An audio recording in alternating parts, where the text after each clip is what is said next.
Lesson 1, the history of leadership in a nutshell. Yeah, for uh, non-native speaker, you might think, what is in a nutshell?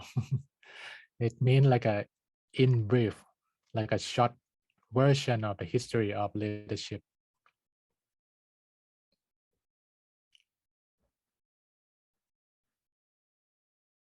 And we are proudly present this program across the world. Yeah, in English, I think we have in US, in South Africa, Philippines, and Australia. And then in Spanish, now we have done interpreter that we try to cover in Latin America, also in Spain, and then in Arabic, in Jordan, and also across to our friend in Syria, Egypt, and beyond those countries that use Arabic. Then in Thailand mainly. Then in Vietnam, yeah, I see some Vietnamese friends also join today, but they will have their main gathering tomorrow in Vietnam time. And then in Cantonese, Hong Kong Cantonese. And I'm super excited to share this series with you because if you talk about leadership, one of the most um, aspiring one, like, oh, if I can take a leadership course at Harvard Business School, that could be cool, would be great. And the universe opened the gate, and I become the first monk, not only Buddhist monk, but any monk in any religion who enter the gate of Harvard Business School. Yeah, they have some monks, go Harvard, but most of the time is a divinity school or religious school, not business school. So you can check, you can Google Buddhist monk, Harvard Business School. You will find nothing but mumbling because I'm the first one, and I'm not, and I hope not the last one. There gonna be more people, more spiritual leader enter there. Interestingly, with things like we call wisdom age, that I will talk more tomorrow, there is the high level of interest toward spiritual teaching to become a better business leader. Yeah. I can guarantee I'm not looking from other. I was there, and they want to learn from the monk to be a better CEO, to be the better chairman. Interesting, right? Never happened before. It's like a in history that it start right here right now. So that's why I think what I will share with you will be very beneficial, whether you lead company, even you lead a sport team, or even you lead your own family, like how my family will be successful, happy.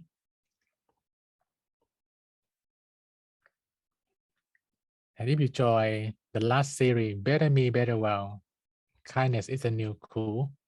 Is there anyone joined last time? Better Me, Better Well series just last month. Can you type number 8 if you join last series, Better Me, Better Well? Number 8 in any platform. Yes. If you remember, I showed you this and I saw on social media that, oh, I kind of popularized this quote and then it used in different part of the world now.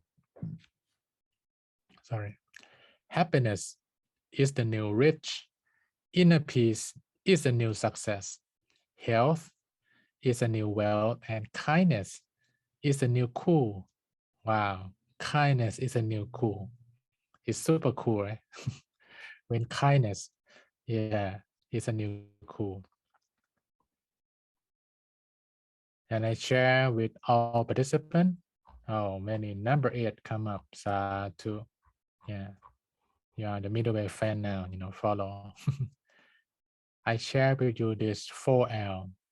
You want a better me, better well, start with live well, love well, learn well, and let go well. And I share, if you can have this 4L, it means you can manage your life quite good. You have a big possibility to lead well. But if you cannot live well, love well, learn well, and let go well, you have a challenge leading. Yeah.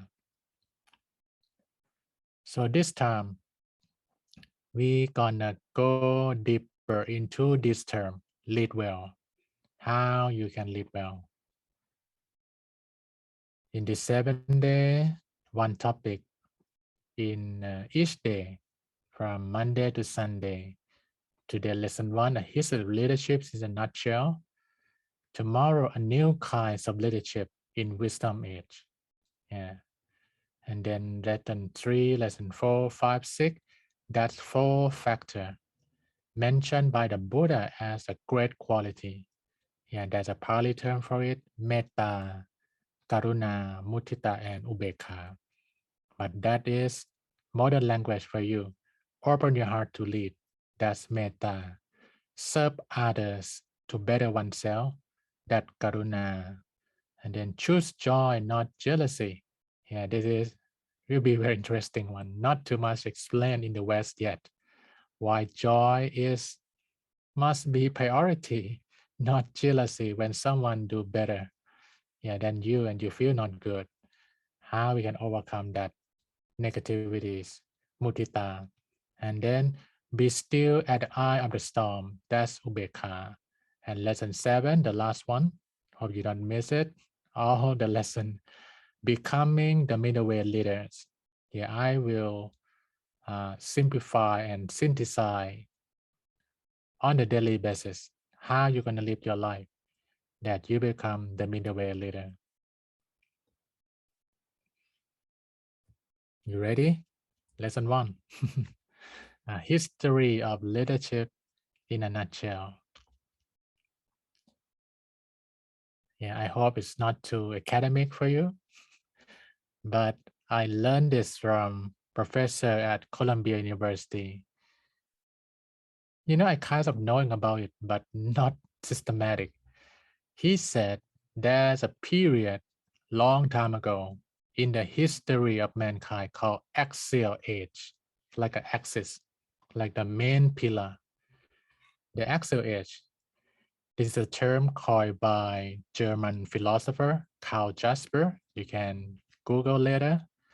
It is a sense of pivotal pivotal age, characterizing the period of ancient history from about 800 to 3rd century BCE. That's before Christ.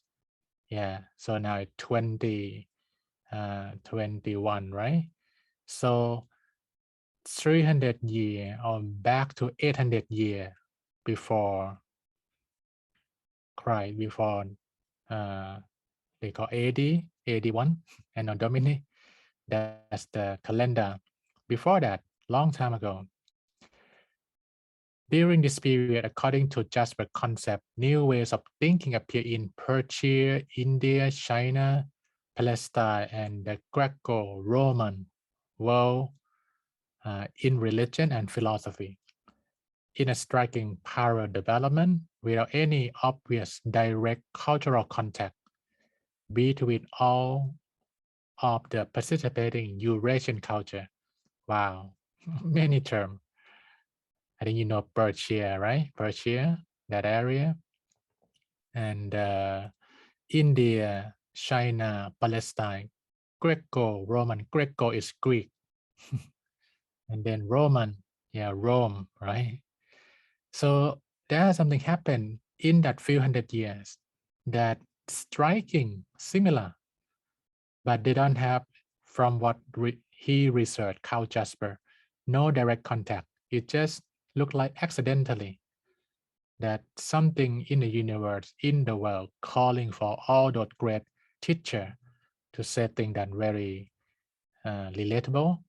And Eurasian, what is that? Eurasian, Euro, Asia, Europe, and Asia. that's the land that's connected, right? From Europe to Asia, they call Eurasia. Can you follow well?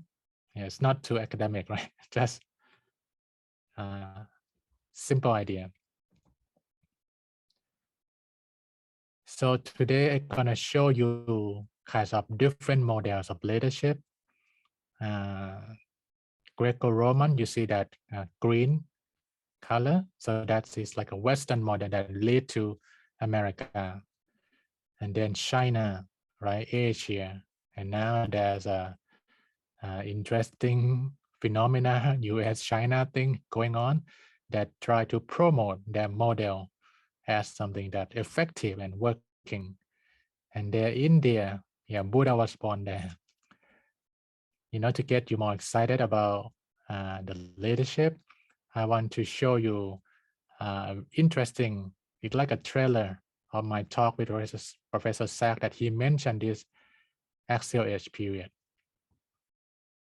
The U.S. is definitely going down. It's not different from the phenomenon that we're seeing of rising suicide rates, rising opioid epidemics, rising obesity, which is creating a lot of unhappiness in the society, rising depressive disorders in American society. We have people die of hunger in a time that is plenty.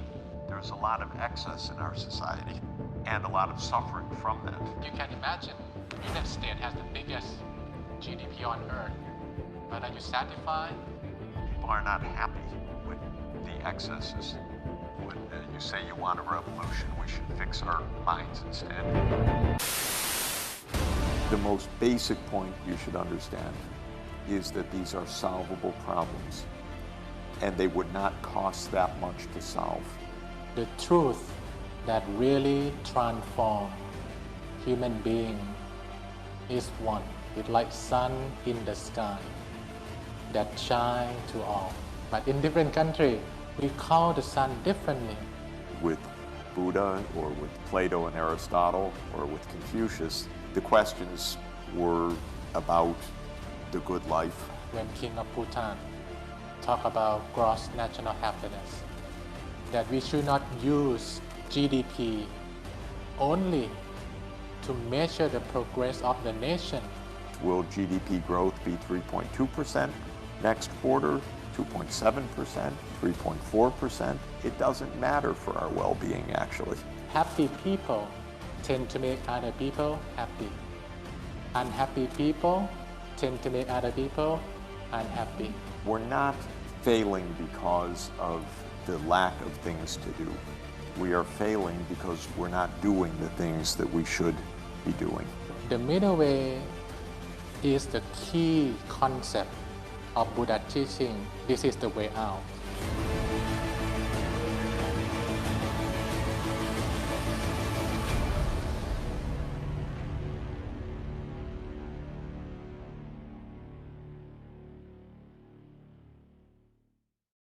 Okay, give a big hand and a lot of number 8 for that wonderful video. Are you exciting? Are you excited? Yeah, this is the time that Ivy League school, Harvard, Buddha, come together. Yeah, unprecedented in the history that it's gonna be in this confluence between ancient wisdom, Western science, and a new hope for the world. Yeah, and I'm very excited for this particular time. Okay, let's continue. So during this time, Angela, please take a look on Zoom, Facebook, or YouTube. Any comment or questions, so right after my talk, we can jump to Q&A right away. So feel free to chat any question, any comment. So today I will mainly show you Chinese model and kinds of Western Eastern model. And tomorrow we're gonna see things from India, right? We have our friend from India, so join with us. So Western style leadership and Eastern style leadership. Yeah, you can take some note.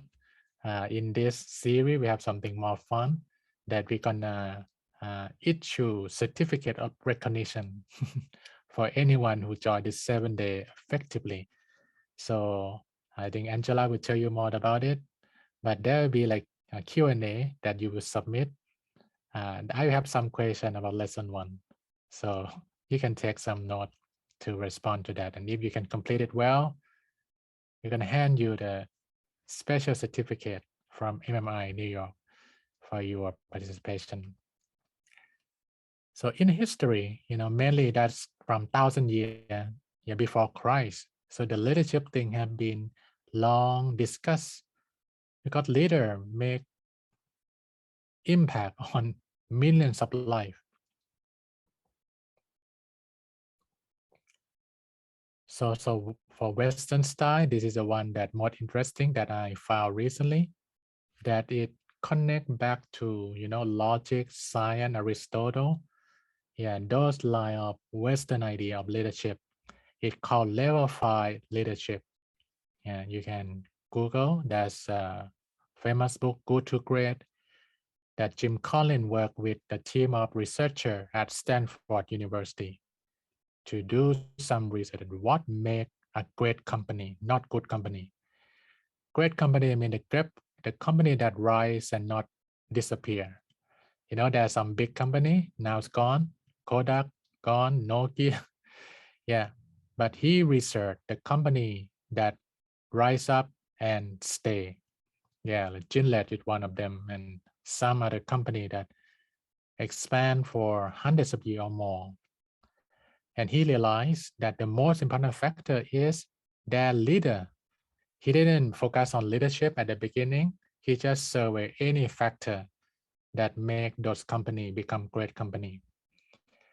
And he realized that every company has things called level 5 executive. Yeah, not level 1. Today I didn't give a real MBA class. It's just like some idea and then link to wisdom, so you can research more if you want to know about the level 5 leadership. He point out this interesting structure. Level 1, high capable individual. Yeah, you can check yourself what level you are as a leader. Level 2, contributing team member. Yeah, you see some of them, contributing team member. And then level 3, competent manager.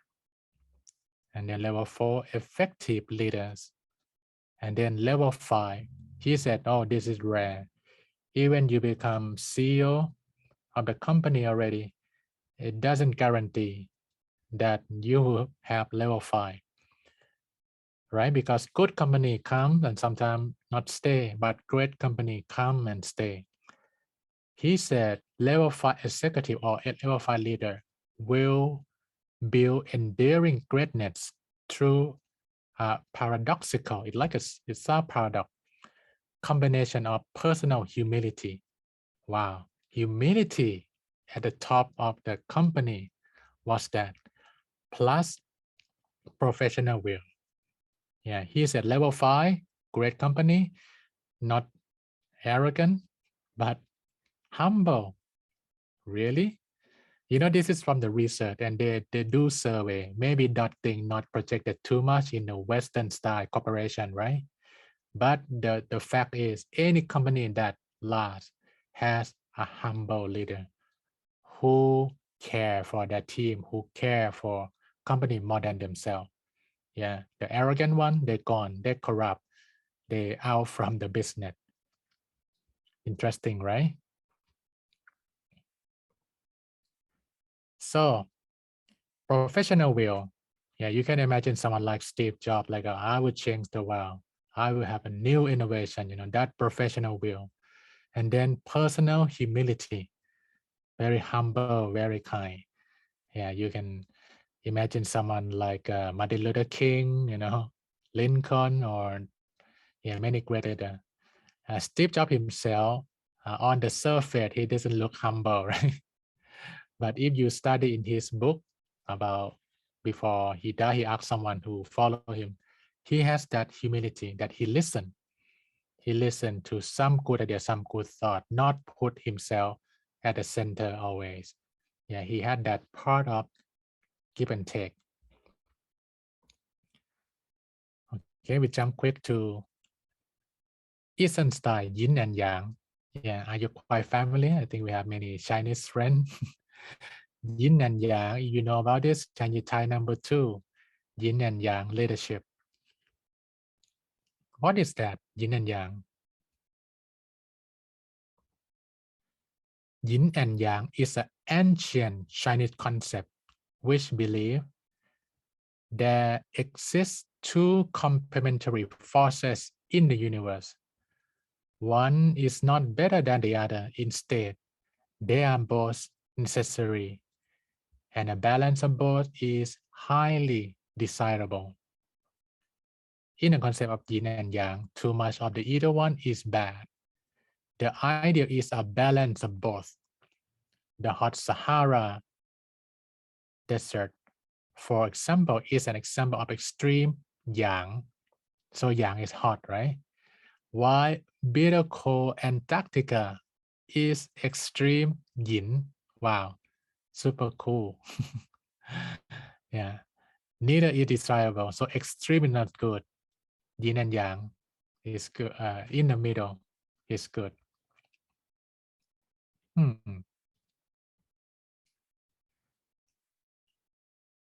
So you can see, right, that the Western model, we have many leadership style, but the one that succeed the most, they have balance, professional will, personal humility. In Chinese model also, yin and yang, not too strong, not too soft, just in the middle. You can see some similar trait, right? It might be different in the style, but the common is the middle way. Yeah, that's what Jeffrey Sachs said. Oneness of truth, but it's in a different languages. Tomorrow we're gonna talk India or the middle way. Actually, it become global model. Yeah, because now it's globalization. Things in China heard around the world. Things in America heard around the world. So tomorrow we're gonna make the middle way leadership heard around the world also. Yeah, so I just give you some introduction that tomorrow we're gonna go and take a look what Buddha say that it can be related to level 5 leadership and yin and yang. Very profound. Yeah, tomorrow a new kinds of leadership in wisdom age.